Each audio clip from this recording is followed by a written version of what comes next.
Good morning, everybody. Congratulations, everyone, for making it here before the traffic descends on us.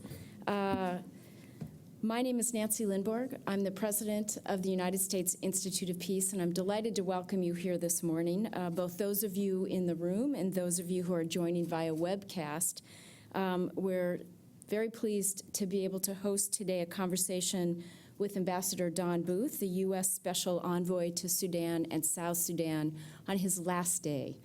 I'd also like to recognize Ambassador Garang, the South Sudanese ambassador to the U.S. Welcome.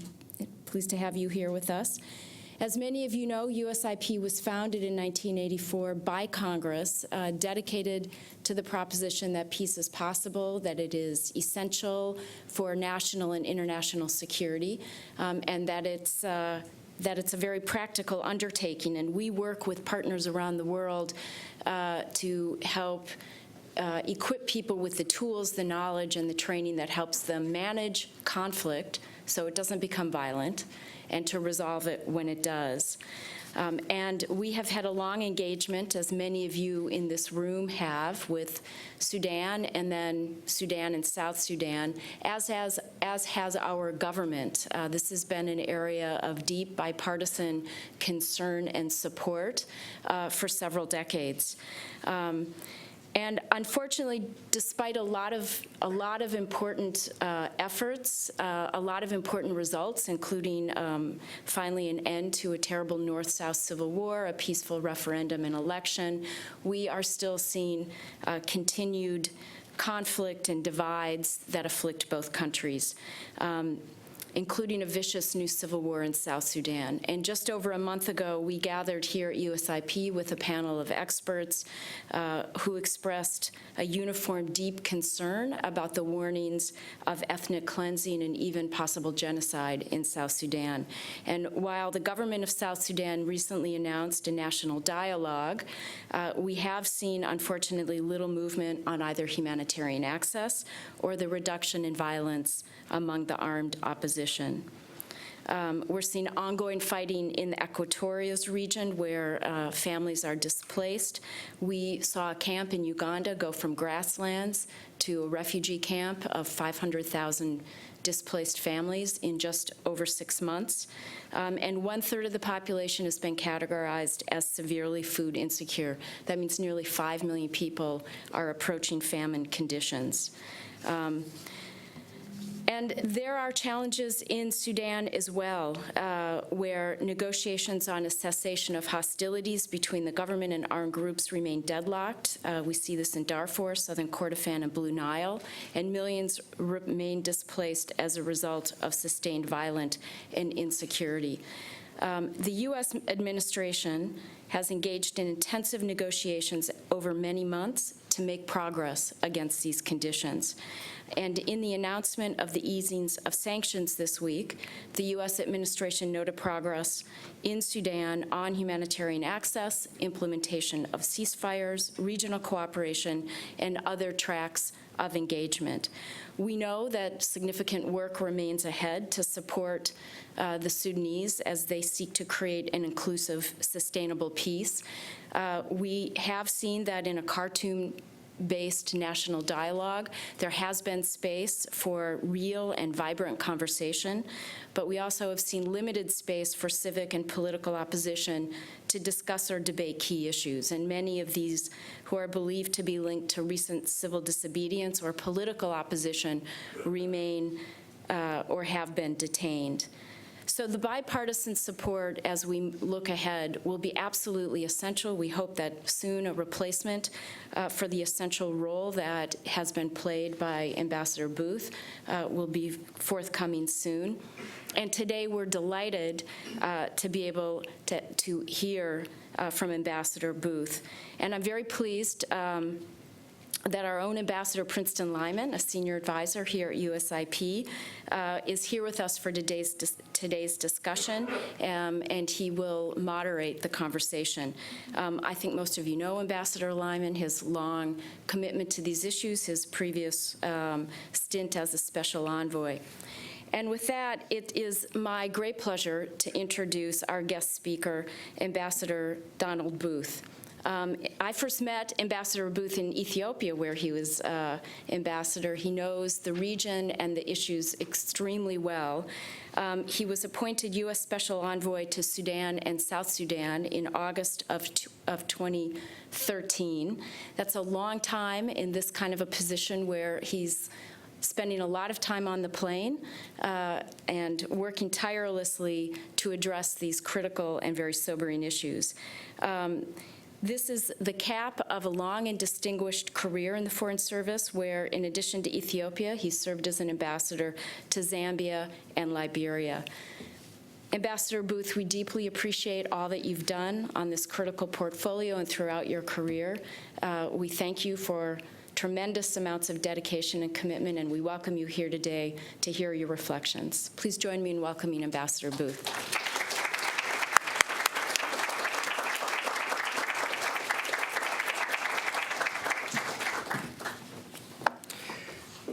Well, thank you, Nancy, for that great introduction, and thank you all for joining us today. Ambassador Lyman, I want to thank you also for agreeing to moderate the discussion after my remarks. I will start by saying that if there's one thing that I'm going to take away from my time as Special Envoy for Sudan and South Sudan is the depth of interest and involvement that so many people here in the United States have had on Sudan and South Sudan, which are distant and complex places. And yet all of you know and care so much about them and their people. You help inform and animate U.S. policy. We've not always agreed, but I can say confidently that our role in the Sudans would be much diminished without the rich debate resulting from your engagement. And so I want to say today, thank you. I'm grateful for this opportunity to offer some reflections as I step aside as Special Envoy. Since I took this job in August of 2013, a tremendous amount has happened in Sudan and South Sudan, more than I'll be able to review today, even though I will speak for about 55 minutes, so no. Let me begin with South Sudan. The world's youngest country has known more war than peace. To understand the collapse of December 2013, we have to look at the conditions that led to it. There was historic marginalization and neglect of the South, coupled with a half-century of war. And that meant that the world's youngest country lacked the institutional foundation on which to build a stable modern state. This traumatic history meant the people of South Sudan never had an opportunity to forge a united national vision.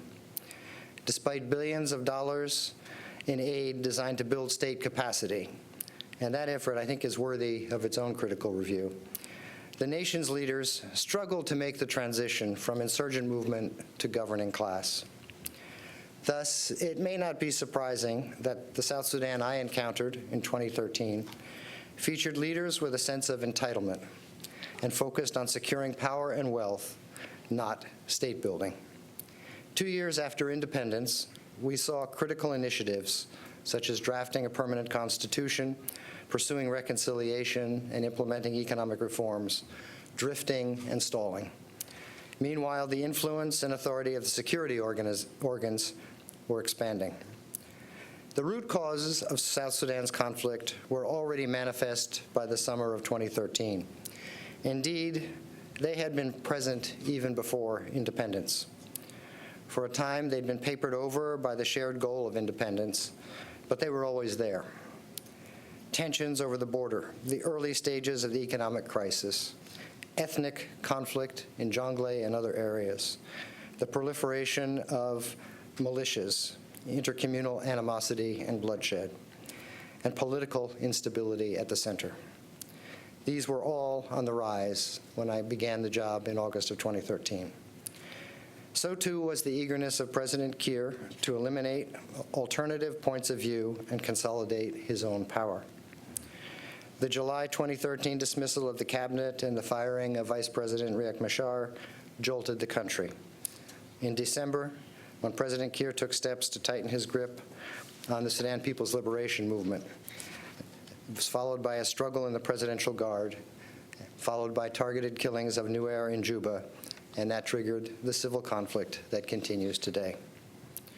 Those of you here are familiar with the details of that conflict and of the international efforts to bring an end to it.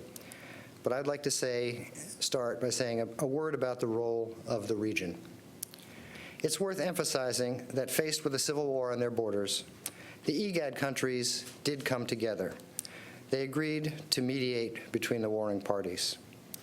I was personally involved from the beginning in securing commitments from President Kiir and Riek Machar to engage in mediated peace negotiations. And I worked closely in support of that IGAD mediation. I'll always appreciate the dedication of the IGAD mediation team led by Seymour Mesfin, and I very much respect the work that they did. But South Sudan's leaders were not interested in compromise. So talks dragged on despite numerous emergency IGAD summits. I think there were 9 total during the period of the negotiations. After more than a year of futile negotiations and a failed ceasefire agreement, IGAD welcomed first the so-called AU5, representation from each of the 5 regions of Africa, and ultimately of the IGAD Plus, which included the United States and our Troika partners, the UK and Norway, as well as China and the European Union. The IGAD Plus was there to bring greater pressure to bear on South Sudan's leaders to achieve peace. I mention all this because I would argue that the future diplomacy towards South Sudan is going to require a similar, complicated mixture of regional and international efforts, with the United States at the forefront. Let me also say this: we have made mistakes. The events of the last 6 months have shown that we in the region placed too much faith in the idea that Salva Kiir and Riek Machar could peacefully share power. At certain points, we overestimated the influence we had on South Sudan's political leaders. I wish we had taken steps earlier to forge an international consensus on the need for an arms embargo to stem the flow of weapons into South Sudan. Fundamentally, I believe we in the United States wanted peace for South Sudan far more than its leaders did.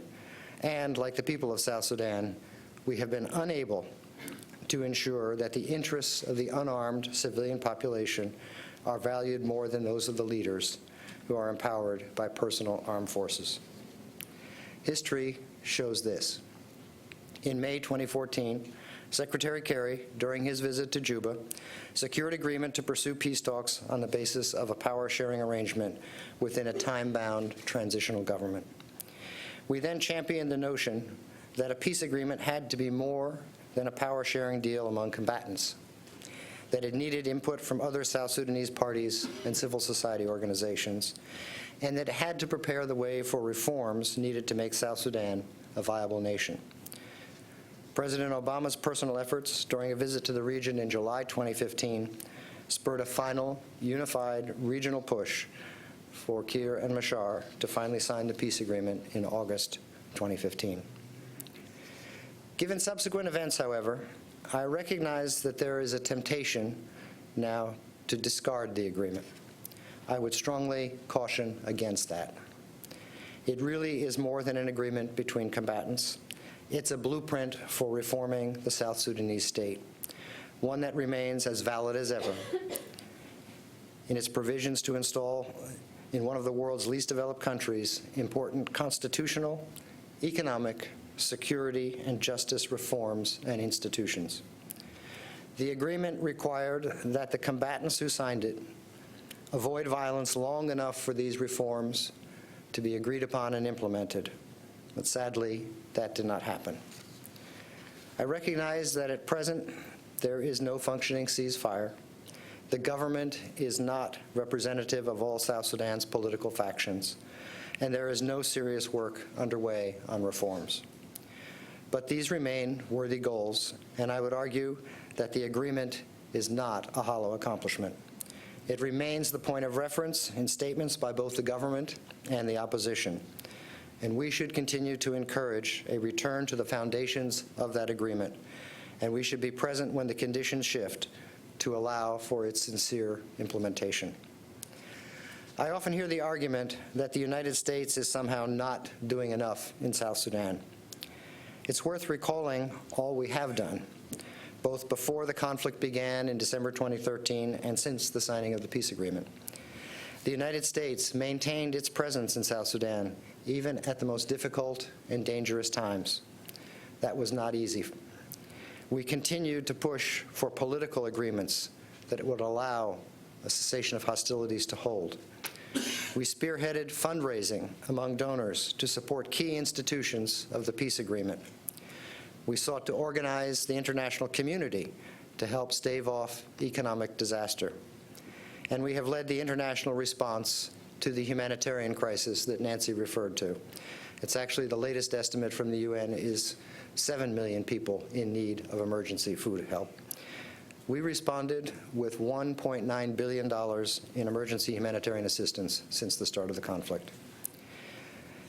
To the accusations of South Sudanese leaders that the international community failed to fund the peace agreement, I would note that neither we nor any donor nation was ever going to fund transitional institutions that were hijacked to serve the interests of narrow political factions.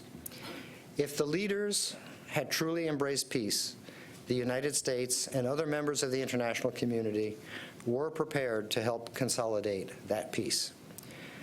The stale argument that somehow the breakdown of peace is the result of our inaction is illustrative of South Sudan's leaders' inability to acknowledge their own culpability for the disastrous situation that South Sudan now faces.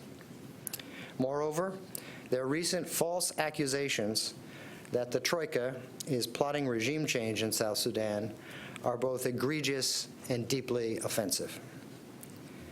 Today, South Sudan is a failing state, and unfortunately, both IGAD and the African Union are currently frozen in their response. President Kiir's government appears to be counting on regional and international inaction, or even turning a blind eye, as it seeks to resolve the country's political crisis via military force. That is unacceptable, and it also will not work. We are rightly alarmed when a senior UN official warns of the potential for genocide, but we should not let that word and the inevitable debate about whether or not it truly applies to distract us from what is currently and inarguably happening. Hundreds, if not thousands, of civilians killed monthly, tens of thousands crossing the border as refugees, an increasingly complex conflict involving an increasing number of warring parties. The United States has to seek new approaches, but without question, the United States should continue to play its prominent historical role with regard to South Sudan. Ending violence in South Sudan will require finding new ways to open channels of dialogue between all parties in conflict. The national dialogue process, called by President Kiir, may offer a constructive alternative to violence, but only if it is impartially led and it is truly inclusive. I encourage the next administration to, 1, continue efforts to push the African Union toward establishment of the hybrid court for South Sudan, to achieve accountability for the abhorrent crimes committed during the conflict, including widespread and shocking sexual violence. 2, to base any support for a future DDR efforts on a realistic and affordable end state for South Sudan's security sector. South Sudan has been an over-militarized state since its inception, and that needs to change. 3, to press for reform of the structure of the state through a transparent and coherent constitutional drafting process. And 4, to make the reform of public financial management a precondition for future support to South Sudan's development. A final thought on South Sudan. The situation that led us to seek an arms embargo and targeted sanctions at the United Nations Security Council in December has not improved since our failure to secure passage of that resolution. While we have sought to use some of the tools at our disposal, including a process to impose visa restrictions on South Sudanese figures linked to official corruption in order to address the government's policies of violence corruption. I would encourage the next administration to continue to examine seriously what we can do to incentivize the parties to choose a better path forward. I now want to turn to Sudan. My engagement with Sudan goes back a ways, goes back as far as my engagement with my friend and colleague, Ambassador Lyman. In the early 80s, I was a desk officer for Sudan at a time when relations were good. It was a time that Sudan was a friend in a bipolar era.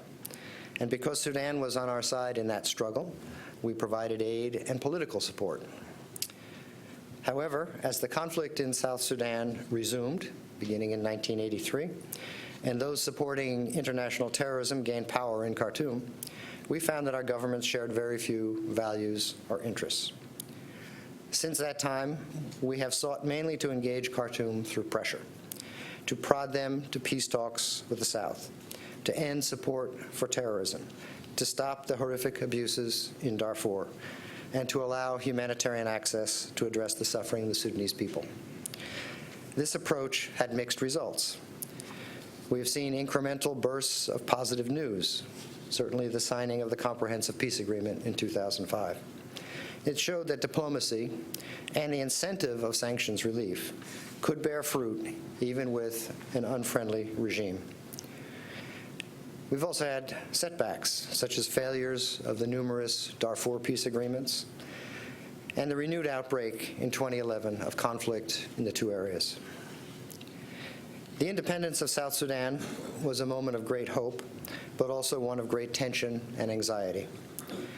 Ambassador Lyman played a critical role in working through the messy post-independence period and addressing key issues that threatened to undo that accomplishment.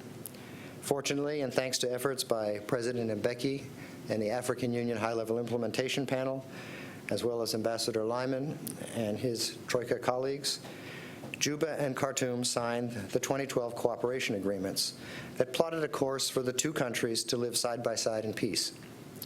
Unfortunately, suspicion about support to each other's rebels continues to undermine bilateral relations, blocking progress in border demarcation, trade, and the resolution of disputed areas, among other issues. Regrettably, we are no closer to a final resolution on the status of Abyei than we were in 2013. But with the steady presence of the UN peacekeeping mission, UNISFA, and some strategic assistance from the United States, the people who actually live in Abyei have been spared renewed conflict in recent years. Our legacy of pressure on Sudan and the messy process of South Sudanese independence still reverberated when I came in as envoy in 2013. I regularly heard the accusation that the United States had moved the goalposts. That is, that we had failed to lift sanctions when Sudan had accepted the results of South Sudan's referendum and ultimately its secession. Of course, at that time, the war in the two areas was beginning again, which in our view was Sudan shifting the playing field rather than us moving the goalposts.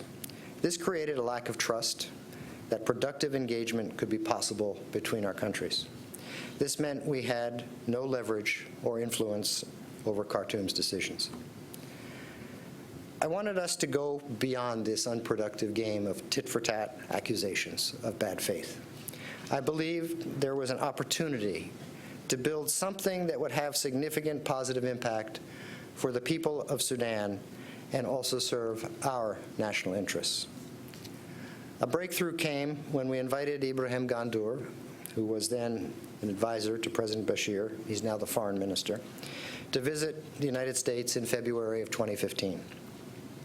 Since that visit, we have engaged in frank and increasingly frequent discussions about the steps needed to build trust and allow both countries to make progress toward achieving their respective goals.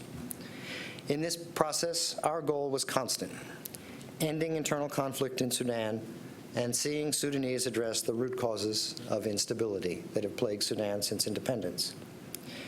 This required looking for ways to open new engagement with the government while also enhancing engagement with the opposition, particularly the Sudan Call, a coalition that includes armed and unarmed opposition and civil society. It meant working with partners to construct a viable peace process. Along with the AU and other partners, we helped modify what had been a compartmentalized peace process that treated Sudan's conflicts as separate and unrelated. The DDPD, Doha Document for Peace in Darfur, and the AU high-level panel process that was leading for the two areas. We now have parallel cessation of hostilities discussions under the African Union high-level panel that once concluded, and I must say, they came very close to successfully concluding in August last year. That would lead to political talks to address specific local grievances.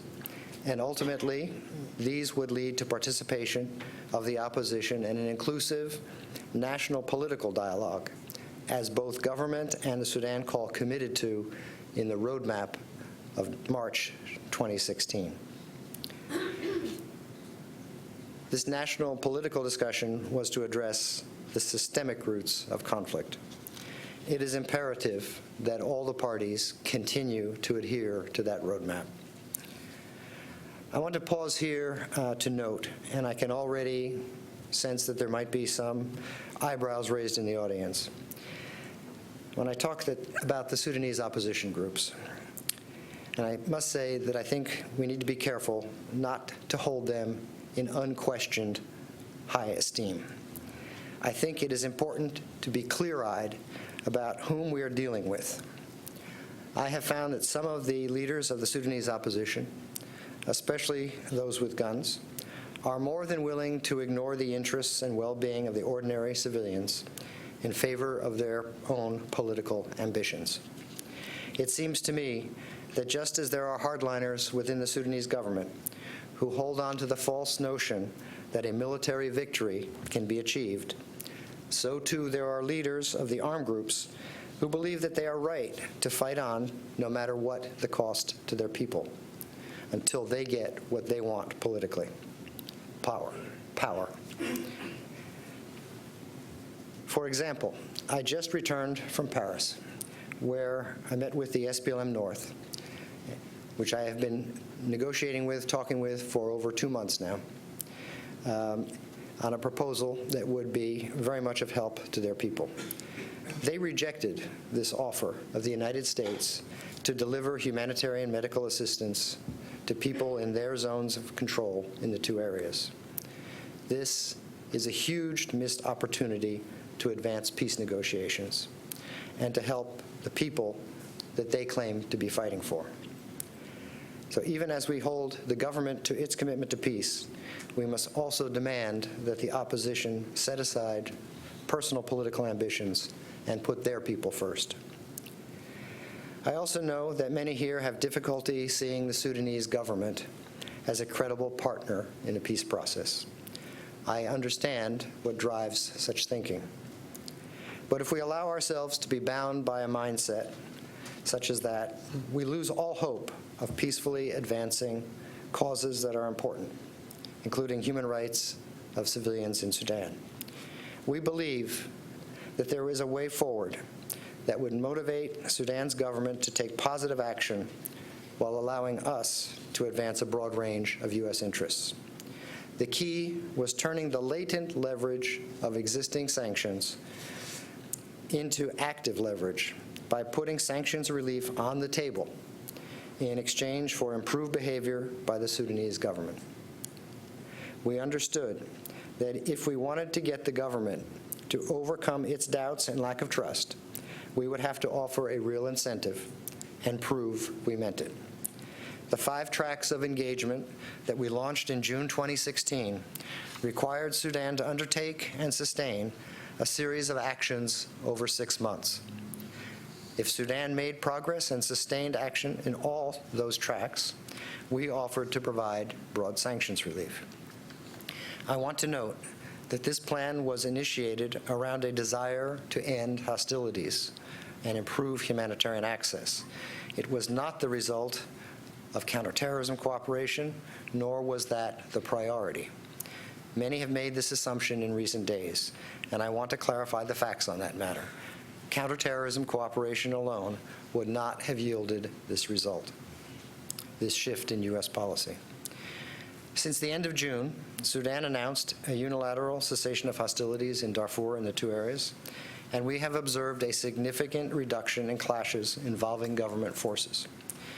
Moreover, Sudan has not launched the annual dry season offensive that began every December or January at the latest since 2011.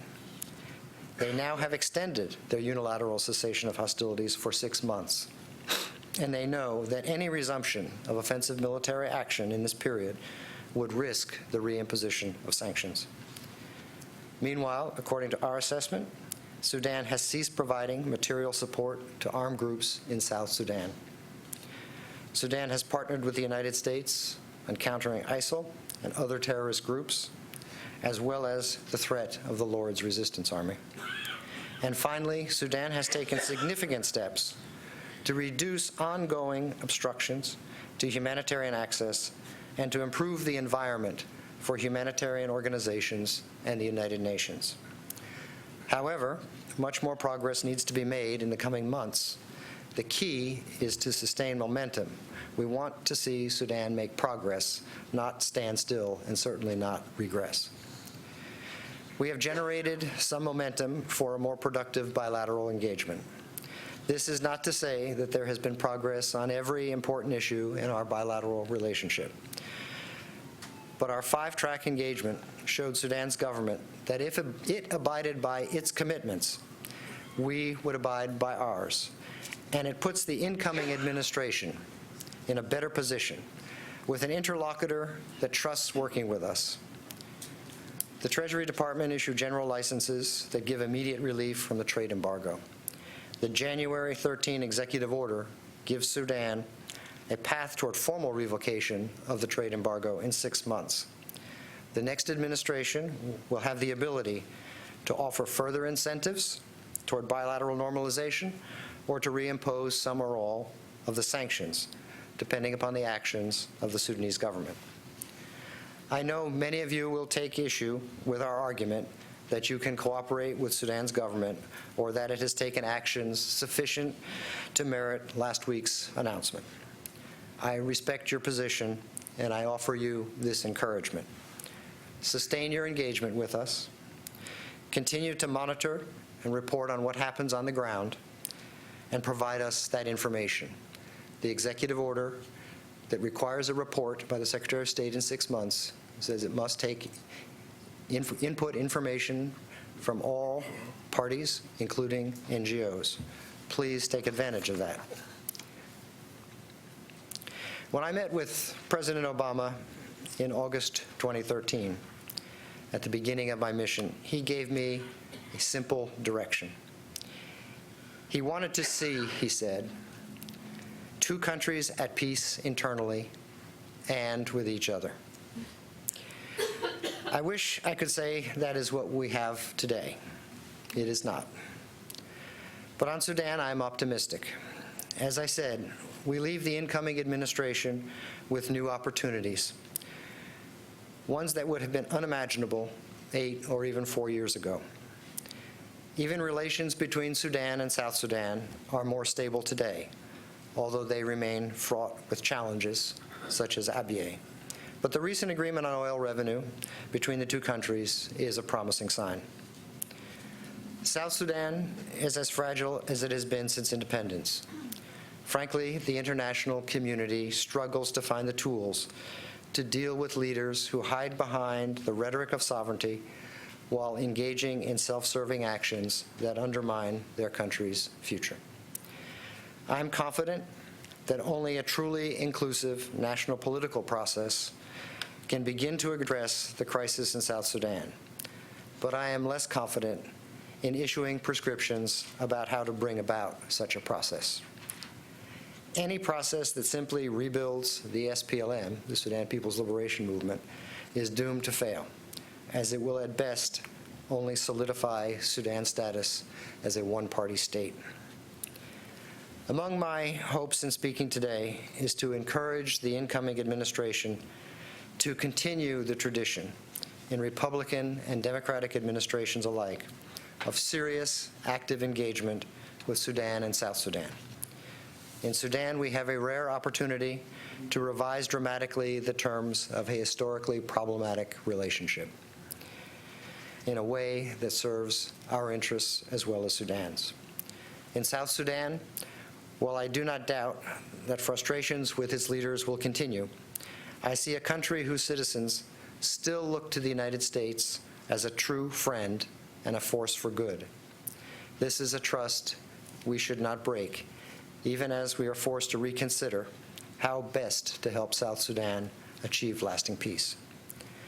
I want to close, much as I began, by saying how encouraged I am by the undiminished energy of those of you in this room and of the many people I have met during my time as Special Envoy, who have continued, despite frustrations and challenges, to continue working on Sudan and South Sudan. Our missions in Juba and Khartoum, under the leadership of Ambassador Mali Fee and Chargé Stephen Koutsis, are in good hands. I am encouraged by the energy and interest of members of Congress, many of whom I've been speaking with over the past 2 weeks, on both sides of the aisle, and their interest in Sudan and South Sudan. I am now, after more than 3 years as Special Envoy, stepping down. It's all of you who will continue to work these issues, to search for solutions, to grab on to the slivers of optimism when they come, and ultimately, I hope, find new ways to move forward. I wish you all great success. Thank you very much.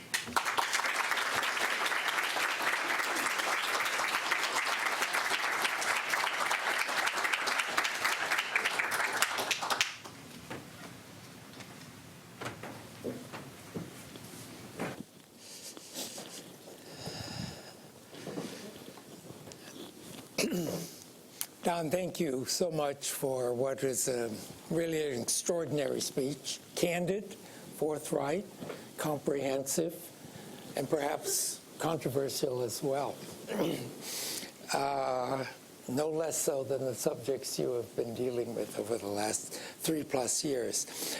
Just a note on, we don't have an enormous amount of time, so what we're going to do, if you want to ask a question, we have people, we're going to take written questions on cards. We have staff available, so if you raise your hand, a staff person will come, and you write the questions down, we'll take them. While that is starting, Don, let me ask a couple. Let me start with South Sudan. You've laid out extremely well the situation. You've pointed to the importance of the peace agreement of 2015 as the structure around which peace can be built. What combination of, what kind of incentives then would be needed, carrots and sticks, by the region, by the international community, to make that process viable? That's sort of been the fundamental question of how do you incentivize South Sudan's leaders to put aside the personal political ambitions and agree to work together to try to put South Sudan on a firmer footing. The problem with coming up with carrots, and I've held many, many meetings with donors and other international partners to try to see if carrots couldn't be devised. But short of supporting the institutions of the peace agreement itself, getting governments highly skeptical because of actions that continue on the ground by political leaders and by statements by political leaders, highly skeptical about providing that carrot, that support. I talked early on after the agreement was signed about the need for a peace dividend.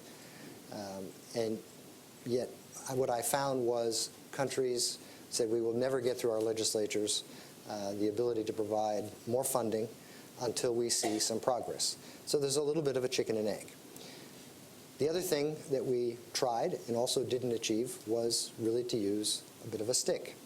That was the effort in the Security Council in December last year to try to get to at least putting the arms embargo in place to stem the ability to buy more weapons and ammunition, but also to undermine the ability to use some of the most lethal weapons in the arsenal of the government. And also to put a shot across the bow of a few individuals who very blatantly had argued that the way forward was fighting and through stirring up ethnic hatred and division. So that combination of carrots and sticks, yes, the carrots are going to be very hard until there's some progress. So that's where the pressure is going to have to come. And I think that pressure ultimately has to start with the region. It has to start with the region and then work its way through the African Union, and then the Security Council can be an effective mechanism, I think, for imposing that. But right now, the message that has been received, I think, is the international community is not united enough to impose any penalties and is not convinced enough to provide any incentives. This is a problem that we have to work through. Do you think that it will change at all? We have a new UN Secretary General who's on his way to the AU summit and then on to Juba. We will have, presumably at the end of the month, a new commissioner at the Africa Union. Do you think this offers an opportunity perhaps for some renewed high-level diplomacy? Well, the new Secretary General has already called for the Security Council to take appropriate measures to pressure the parties forward. I did not specify what those might be. And we certainly would hope that whoever becomes the new chairperson of the African Union will take an active role in trying to solve the problems in South Sudan. The region at this point, IGAD states, remain once again disunited in their views on this. They're pursuing their own national interests in South Sudan. And so I think we need that higher level engagement of the African Union to make the breakthrough. Let me just ask one question also on Sudan, then I will start with some of the questions coming from. I think one of the questions about the engagement and the agreements that was announced and which you described, let me put it bluntly, as I've seen comments from a number of organizations. You have a government with a president who's been indicted by the International Criminal Court for genocide and other acts. There have been lots of terrible acts committed over the course of the last number of years. Is the lifting of sanctions going to be seen in any way in Sudan as a reward, as a kind of a buy for all of that? Because now they're on a different path with us. How do you, if I can put it in a different way, how do you balance that history, that ongoing history, that history of indictments, and this new relationship you've described? Well, let me start by saying that the engagement of the past 6 months, we made it very clear at the outset that there would be no change in our position vis-a-vis President Bashir and his issues with the ICC. We made it clear there were other issues that were not on the table at this point, such as the desire of Sudan to be removed from the state sponsor of terrorism list, the desire to be able to have the support needed to move to debt relief. So there are still many points of leverage that we have with the government. We also made it very clear that the performance of 6 months would need to continue for the sanctions relief to continue. So we think we do have leverage, and that leverage, I believe, has truly increased by the fact that instead of now saying you need to do X, Y, and Z, and if you do, we promise we'll do something, in a situation where the government of Sudan really didn't believe we would actually deliver. The fact that we have done that taken that step now of sanctions relief, they have something to lose now. And there's also a credibility as we go forward and discuss other issues that there would be a U.S. follow-through if the Sudanese do the things that we would press them to do. So I think this has really increased our leverage. The Sudanese will inevitably try to portray this as, the Americans have come along to see that we're doing the right things. That's clearly not the message that we are putting out publicly and privately. The actions of Sudan will be what determines whether the sanctions relief is permanent or not the rhetoric. Let me turn to, I have several questions here relating to the role of youth, the role of the diaspora. This is particularly, I think, on South Sudan.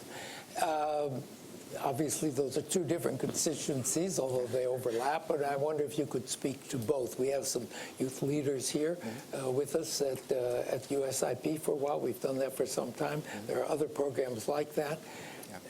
So could you speak to that? How do they play a role? Can they play a role? Well, I've met many times with diaspora groups and spoken to many of them, and I've always encouraged that, one, if they're working together in the diaspora, if they can live in the United States in peace, they are a model, and they can show their people at home that it's possible, and they should engage. They also have skills that could be brought to bear at a point when South Sudan is peaceful enough to begin to go back and do the rebuilding.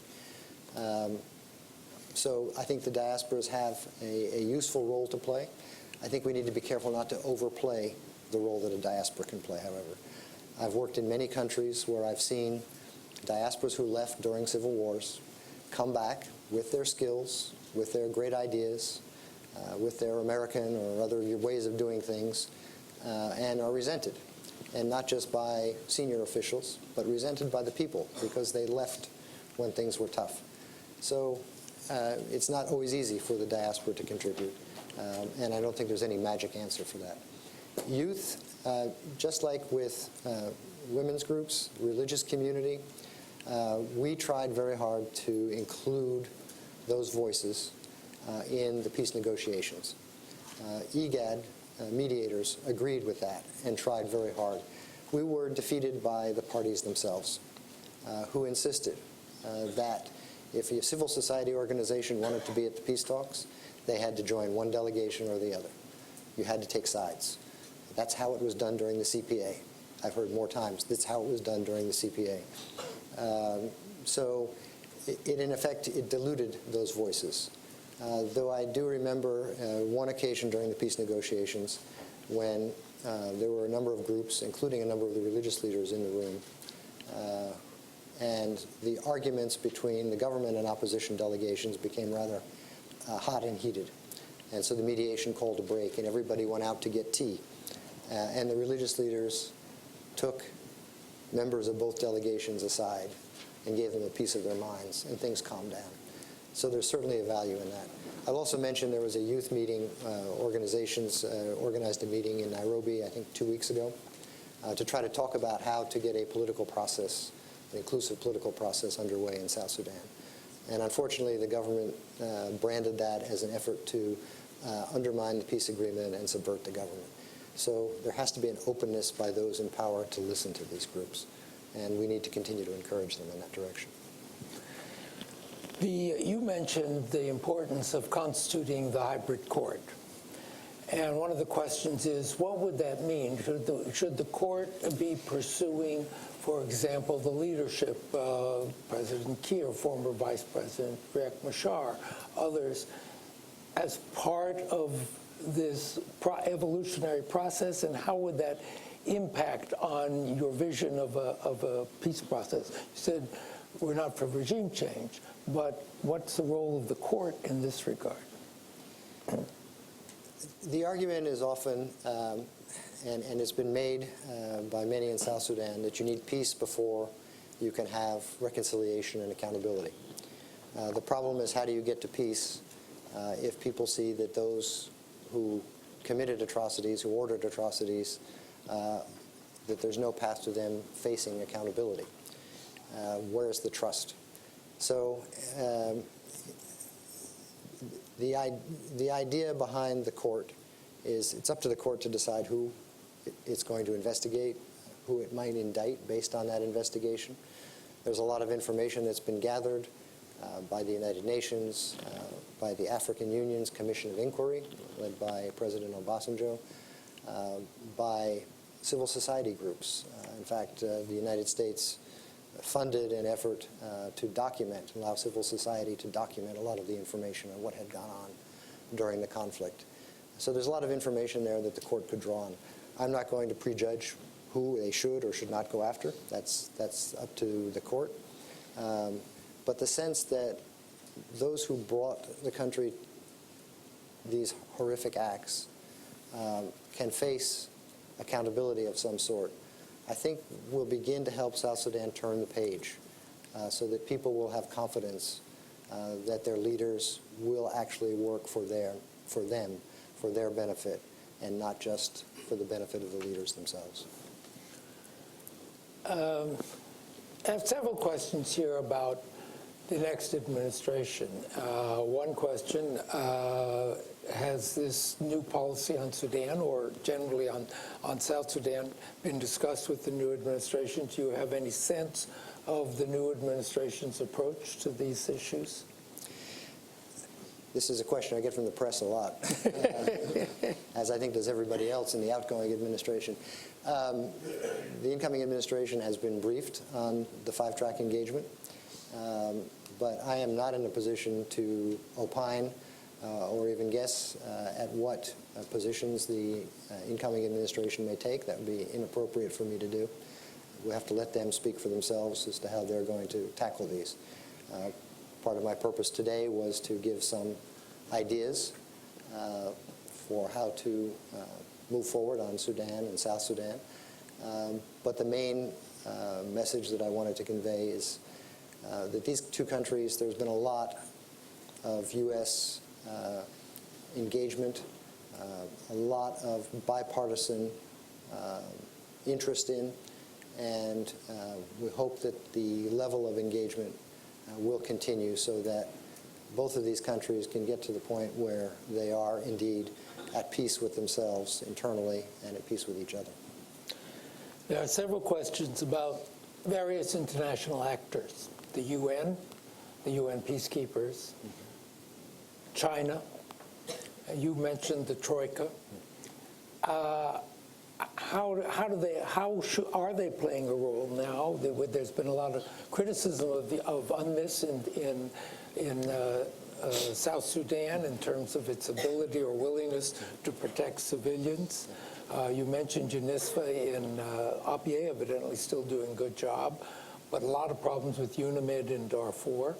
So you have several of these different international players. How do you see those roles? Do they come together? Are they being coordinated? What do you see for that in the future? And that goes for Troika, for China, et cetera. Well, let me tackle the UN peacekeeping missions first. Both UNMISS in South Sudan and UNIMID in Darfur face one critical challenge, which is a fundamental problem in peacekeeping, in that the mandates that they've been given are first and foremost protection of civilians. Unfortunately, in both of those cases, they have to protect the civilians against their own government. Now, the UN goes into a country with the consent of the government, and it's a member state. And so there's this tension that exists inevitably when the UN that's there with the acquiescence of the national government has to take actions that get between the citizens to protect them and their own government. There's no good answer to how to deal with that. That is why those missions are perhaps more tenuous than many other peacekeeping missions, where there's a clear, for example, in Congo, where the UN is working with the government against opposition groups, protecting people against the opposition groups, not the government. So that's a real challenge. There's also, at times, a bit of an overtasking of what the UN can do. I mean, let's remember the size of South Sudan and the fact that there are fewer than 15,000 peacekeepers that are there to do the job. They get spread out very, very thinly. Darfur, the same thing. I traveled to one of the brand new non-camps of people displaced by fighting in Jebel Mara. And there was a reinforced company of about 120 UN peacekeepers there. And they had a non-defined perimeter camp housing about 25,000 people that they had to protect against all comers, if you will. Virtually impossible situation, particularly when people in the camp still had to go out to get firewood, to collect water, etc.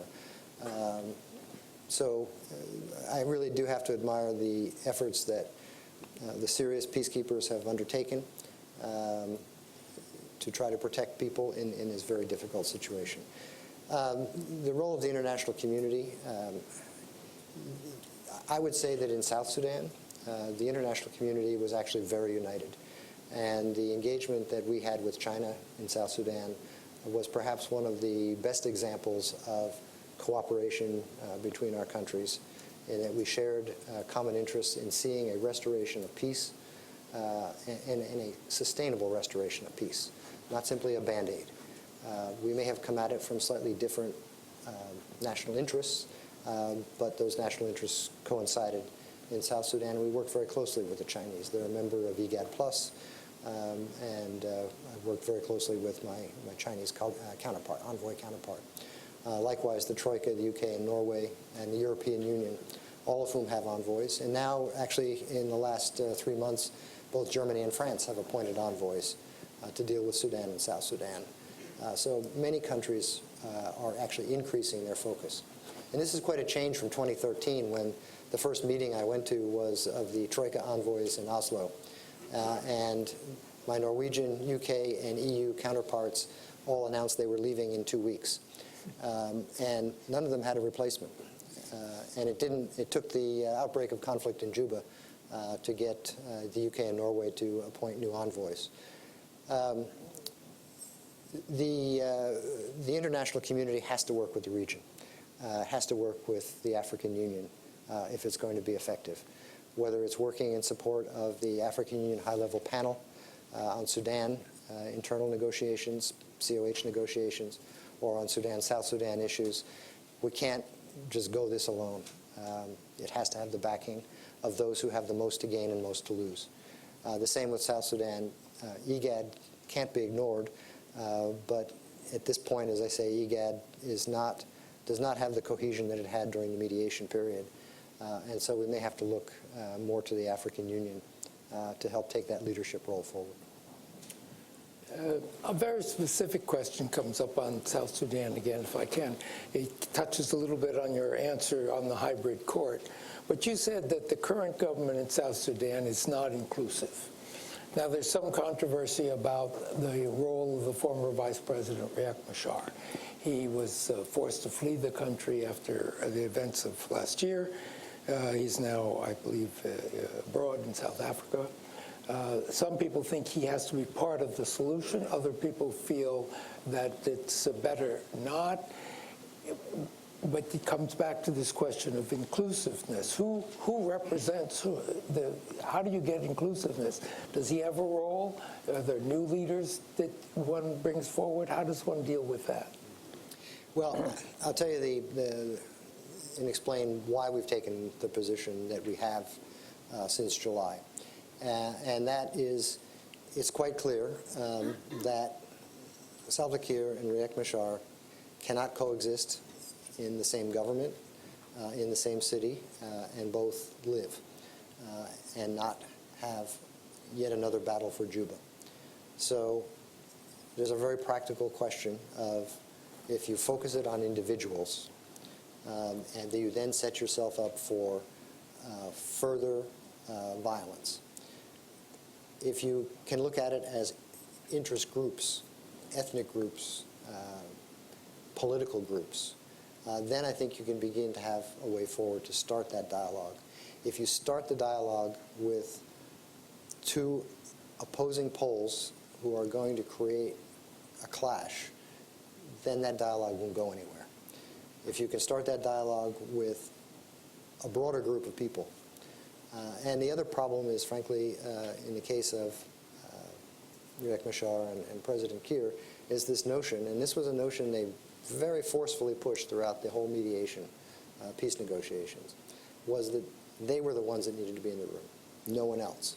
You didn't need other representatives of other parts of South Sudan. The government claimed, Equatoria is with us. Equatorians don't need to be here. And sadly, there was one negotiating round where 3 governors of the Equatorian states were brought in by the government, and they all basically said, yes, the government represents us. They changed their mind a few months later, but they were at one point used to verify this, validate this position. So it can't be binary. It has to be inclusive. And it's not really up to us to determine exactly how that works. We want South Sudanese to begin talking about that among themselves. We're encouraged by the efforts of the United Nations Special Envoy, Fink Hasen, who has been talking to all parties to try to find a way forward. Again, being too prescriptive is not useful, but we also felt it was not useful to set up, again, another binary, antagonistic effort to move forward. When I say the peace agreement should not be abandoned, you have all of the reform elements of the peace agreement which remain totally valid and need to be pursued. In terms of the power sharing, that needs to be revised based on these more inclusive political talks so that the country can get on with the reform parts of the peace agreement. There's a question that I'm very anxious to hear your answer, and that is, looking back at 15 years of special envoys, I lose track of how many we've had. It depends on who you count as special envoy, but it's at least 7 or 8. Do we need another special envoy? What is the role you see for a special envoy? You mentioned about the importance with your Troika partners that they have one. There was a point at which, I have to say, when the peace agreements were signed between Sudan and South Sudan in 2012, and then reaffirmed in 2013, that maybe the focus would be on these internal issues and you would have a more normal structure, and then war breaks out in South Sudan. So what would you say about the role? Should there be another special envoy to succeed you? How would you define that role? There's always got to be some dividing line between what a special envoy does and what our serving ambassadors in the capitals do. The way that I see that you need a special envoy, as long as there are negotiations going on outside the capitals, outside the countries, as long as there are groups outside of the country that need to be engaged. So, for example, when the peace agreement was signed for South Sudan, and the opposition went back and the transitional government was formed, the view that I took was that there was actually a relatively small role left for the special envoy, that all the political players were back inside South Sudan, and it was the responsibility of the U.S. ambassador to South Sudan to deal with that. Where I could add value as a special envoy was in dealing with the broader international community to try to bring together, working with my USAID colleagues, bring together other potential donors, and how we could support the elements of the institutions of the peace agreement, and ultimately help to stabilize South Sudan economically. So that's harder to do if you're a sitting ambassador. Now, arguably, that role could be fulfilled by someone else in the government, the Assistant Secretary for Africa or one of the Deputy Assistant Secretaries. As long as there's such an intensive and time-consuming demands from 1 or 2 countries, it probably makes sense to have a special envoy for that, because it will diminish the times that they can devote to other parts of the continent. On Sudan, we still have international negotiations. We still have the AU high-level panel that's trying to bring together the opposition outside of Sudan with the government of Sudan. It's trying to focus on the Sudan-South Sudan relationship. Again, very hard for one sitting ambassador to be able to engage opposition groups out of the country, often armed opposition groups, ones the government has put a death sentence on the heads of. How do you justify doing that and still work with the government? That's something a special envoy can do. If you're dealing between two countries, negotiations, again, that's a place for a special envoy. So yes, I still think in the Sudan, South Sudan context, there is a role for a special envoy. I'm not saying that it couldn't be taken over by another government official, but I think it would diminish the ability of that official to be able to deal with a whole host of other hot button issues that will be on their plate. You're ready to pass the baton to Let me ask one last question. I know we've gone over time, but I think I've covered most of the issues here. I want to ask you to put this set of countries, Sudan, South Sudan, into the regional context. You served as ambassador to Ethiopia. You've worked on that whole region, et cetera. If you're looking at it strategically from the interests of the United States and the interests stretching on Libya on one side and the Sahel, Chad, et cetera, Ethiopia, Eritrea, et cetera, how do you see Sudan and South Sudan? Does that impact, for example, on the engagement process that you talked about, opening a dialogue and beginning to have a more workable relationship? Is that also part of the context of the region? How do you see putting this, if you were explaining it, not to the next administration, but also to the American public? Why is this area so important? Well, Sudan, we've seen in the past, has embraced international terrorism, and they could go in that direction again. Many of the people who were involved in that are still either in government or on the wings of government in Khartoum. The problem of ungoverned spaces, we've seen that voids are filled. Somalia is a perfect example. So opening greater space, if not active support, for those who are trying to destabilize nation states, to try to drive a fundamentalist vision across the whole swath of Sahelian Africa and North Africa, I think that is in the U.S. interest to find a way to prevent that. This, after all, is becoming, and I think being shown from what's happened in Syria, as an existential threat to our European partners, if there's mass migration as a result of conflict. And so the investment that we make in trying to keep Sudan from becoming an ungoverned space, one, it's good for the people if it's governed. In fact, that was one of the things that I really took away from my visits to 4 of the 5 Darfur states, is what the people really wanted was the government to govern and protect them against people that, admittedly, the government itself had armed to fight the rebellion. And now the government really does have a very serious task ahead, which is to find a way to disarm all of these tribal militias that it has used as allies over the past years. And now, actually, if it's going to exercise its sovereignty in Darfur, it's going to have to rein them in. On South Sudan, again, there's the problem of, again, failed state, ungoverned spaces that people can take advantage of. But I think our engagement in South Sudan has been very much driven more from a humanitarian perspective, humanitarian impulse. It's interesting when the United States has a historic relationship with the country.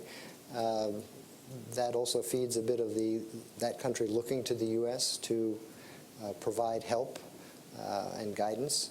And I've served in another one of those countries, Liberia, where the historic relationship goes back now almost 200 years. And I think it, again, is not in our interest to just turn our backs. When we did that in Liberia, it descended into 14 years of brutal civil war.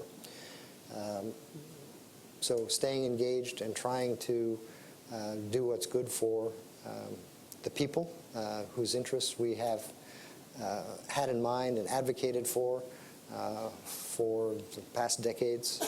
Again, just turning our back on that, I think will have a cost to us, and in terms of our own international prestige. Well, Don, I have to say, the country owes you a debt of gratitude. I think you told me just this last year you've put in 250,000 miles in travel. And I know how extremely hard and dedicated you have been over 3.5 years. It costs your family of your time and effort, your absolute refusal to be daunted, the difficult challenges of forging new policies, new relationships, dealing with a range of problems. You've done an extraordinary service, and I think the country owes you gratitude. I think the people of the region owe you gratitude, and we certainly do. And I would ask everybody to please give us thanks to Don.